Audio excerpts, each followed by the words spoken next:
नहीं देखिए, क्या कहा पहले आपने कि मुझे हल्के में नहीं ले। ये तो मैंने पहले ही कहा है, जिन्होंने मुझे हल्के में लिया है, मैं एक कार्यकर्ता हूँ, सामान्य कार्यकर्ता हूँ, लेकिन बाला साहब और दिघे साहब का कार्यकर्ता हूँ, ये समझ के मुझे सबने लेना चाहिए। और इसलिए जब हल्के में लिया तो 2022 में टांगा पलटी कर दिया, सरकार को बदल दिया। सर, आपने कहा था कि आपको हल्के में न लिया जाए, नहीं तो आप टांगा पलट जाएंगे। इशारा किसके तरफ था? नंबर एक।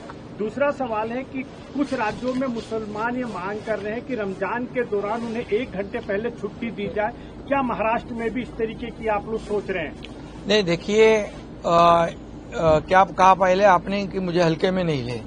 ये तो मैंने पहले ही कहा है, जिन्होंने मुझे हल्के में लिया है, मैं एक कार्यकर्ता हूँ, सामान्य कार्यकर्ता हूँ, लेकिन बाला साहब और दिघे साहब का कार्यकर्ता हूँ, ये समझ के मुझे सबने लेना चाहिए। और इसलिए जब हल्के में लिया तो 2022 में टांगा पलटी कर दिया, सरकार को बदल दिया। आम लोगों के मन की सरकार को हमने लाया वहां पर, और डबल इंजन की जो लोग चाहते थे, डबल इंजन की सरकार चली। और देखो, मैंने उस वक्त कहा था विधानसभा के पहले मेरे भाषण में कि मैं और देवेंद्र जी 200 से ज्यादा सीटें लाऊंगा, तो 232 सीट आई है। और इसलिए मुझे हल्के में मत लेना। ये इशारा जिनको समझना है वो समझ ले, और मैं मेरा काम करते रहूंगा। रोज आरोप लगा रहे, रोज देखो महादजी शिंदे पुरस्कार मिला, पवार साहब ने पुरस्कार दिया।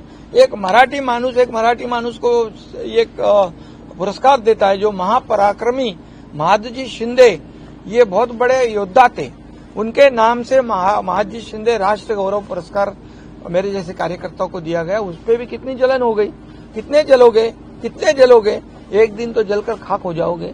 और इसलिए मैं कहता हूं कि उस वक्त पवार साहब का भी अपमान किया, जिन्होंने उनको मुख्यमंत्री बनाया था, उनका भी अपमान किया। साहित्यिक लोगों को दलाल कहा, उनका भी अपमान किया।